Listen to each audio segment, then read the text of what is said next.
ಅಂತೇಳಿ ಹುಲಿ ಕುರಿಗಳನ್ನ ಭೇಟಿ ಆಡಕ ಸ್ಪೀಡ್ ಆಗಿ ಬರ್ತದ. ಬಂದು ಕಾಲಿಡಿ ಸತ್ಬಿಡ್ತದ ಹುಲಿ. ಹುಲಿ ಸತ್ತಾಗ ಹುಲಿ ಅದು ಗರ್ಭಿಣಿ ಇರ್ತದ. ಹುಲಿ ಅದು ಸತ್ತಾಗ ಗರ್ಭಿಣಿ ಇದ್ದಂತ ಹುಲಿ ಒಂದು ಮಗುವಿಗೆ ಜನ್ಮ ಕೊಡ್ತದ. ಅಲ್ಲಿ ಕುರಿಗಳು ಹುಲಿ ನೋಡಿ ಹೊಡೆಯ ಬಿಡ್ತಾವ ಎಲ್ಲೋ ಅಷ್ಟು ಹುಲಿ ಬಂತ ಅಂತೇಳಿ. ಆಮೇಲೆ ನೋಡ್ತಾವ ಹುಲಿ ಸತ್ ಬಿದ್ದದ್ ನೋಡಿ ಕುರಿಗಳೆಲ್ಲ ಬಂದು ನೋಡ್ತಾವ. ನೋಡಿದಾಗ ಒಂದ್ ಸಣ್ಣ ಹುಲಿ ಪಾಪ ಹುಟ್ಟಿರ್ತದಲ್ಲ ಅದನ್ನ ನೋಡ್ತಾವ. ಅಯ್ಯೋ ಪಾಪ ಹುಲಿ ಸತ್ತದ, ಬಟ್ ಹುಲಿ ಮರಿ ಜೀವಂತ ಅದ ಅಂತೇಳಿ ಆ ಹುಲಿ ಮರಿನ ಕುರಿಗಳು ಕರ್ಕೊಂಡು ಹೋಗ್ಬಿಡ್ತಾವ. ಇದನ್ನ ನಾವು ಸಾಕಮ್ಮ ಅಂತೇಳಿ. ಕುರಿಗಳ ಜೊತೆ ಕಲ್ತಂತ ಹುಲಿ ಕುರಿಗಳು ಆದಂಗೆ ಆಗ್ಬಿಡ್ತದ. ಅದನ್ನು ಮೇವತ್ತಿನ ಶುರು ಮಾಡ್ಬಿಡ್ತದ ಸರ್. ಏನ್ರಿ ಹುಡುಗ್ರೆ, ಹುಲಿ ಏನ್ ಮಾಡ್ತದ ಮೇವತ್ತಿನ ಸ್ಟಾರ್ಟ್ ಮಾಡ್ಬಿಡ್ತದ.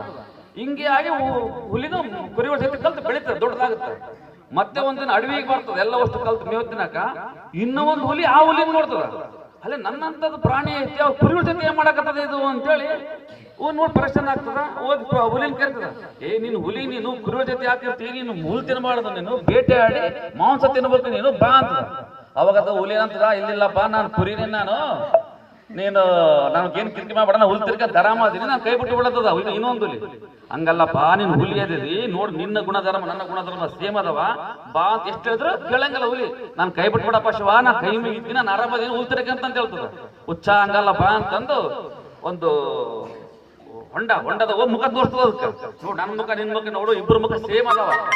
ನಿನ್ ಹುಲಿ, ನಿನ್ನ ಬೇಟೆ ಆಡಿ ತಿನ್ಬೇಕು ನಿನ್ನ ಕುರಿಗಳನ್ನ ಅಂತೇಳಿ ತನ್ನ ಜೊತೆಗೆ ಇಟ್ಕೊಂಡು ಒಂದು 6 ತಿಂಗಳು 3 ತಿಂಗಳು ಆದ್ಮೇಲೆ ಆ ಹುಲಿಗೆ ಕುರಿ ಗುಣಧರ್ಮಗಳು ಹೋಗಿ ಹುಲಿ ತರ ಬೇಟೆ ಆಡಕ್ ಸ್ಟಾರ್ಟ್ ಮಾಡ್ತದ. ಅದ್ರಂಗ ಮಕ್ಕಳೇ, ನೀವು ಯಾ ಊರಾಗದಿರಿ, ಎಲ್ಲದಿರಿ, ಯಾವ ತಂದೆ ತಾಯಿ ಜೊತೆರಿ, ನಿಮ್ ತಂದೆ ತಾಯಿ ಏನ್ ಮಾಡ್ತಾರ ಒಂದು ಮುಖ್ಯ ಅಲ್ಲ. ಮನುಷ್ಯರಾಗಿದ್ಮೇಲೆ ನಿಮ್ಗೆಲ್ಲ ಸಾಮರ್ಥ್ಯ ಅದ, ಹುಲಿ ಯುದ್ಧ ಸಾಮರ್ಥ್ಯ ನಿಮ್ಗೆ ಅದಾವ. ಹುಲಿ ಇದ್ದಂಗೆ ಗಿರಿಧರ್ ಸರ್ ಅದರ, ನಿಮ್ಮನ್ನ ಬೆಳೆಸಿ ಏನ್ ದೊಡ್ಡವ್ರು ಮಾಡಕ ಏನ್ ಕನ್ಸ್ಕೊಂಡ್ರಿ, ದೊಡ್ಡವ್ರು ಕನ್ಸ್ಕೊಂಡ್ರಿ. ನಮ್ ಕೈಲಿ ಅದಾಗಂಗಿಲ್ಲ ಇದಾಗಂಗಲ್ಲ, ನಮ್ಮಪ್ಪ ಅದನ್ನೇ ಮಾಡ್ತ, ನಾನು ಇದನ್ನೇ ಮಾಡ್ಬೇಕಂಬ ಭಾವನೆಯನ್ನು ಬಿಟ್ಟು ದೊಡ್ಡ ದೊಡ್ಡ ಗುರಿ ಇಟ್ಕರಿ, ದೊಡ್ಡ ದೊಡ್ಡ ಆಸೆಗಳು ಇಟ್ಕರಿ. ನಿಮ್ತರ ಎಲ್ಲಾ ಶಕ್ತಿ ಆ ಗಿರಿಧರ್ ಸರ್ ಕೊಡ್ತಾರ ಅಂತೇಳಿ ಈ ಮಾತಿನಲ್ಲಿ ನಾನು ಈ ಕಥೆಯನ್ನು ಮುಗಿಸ್ತೀನಿ.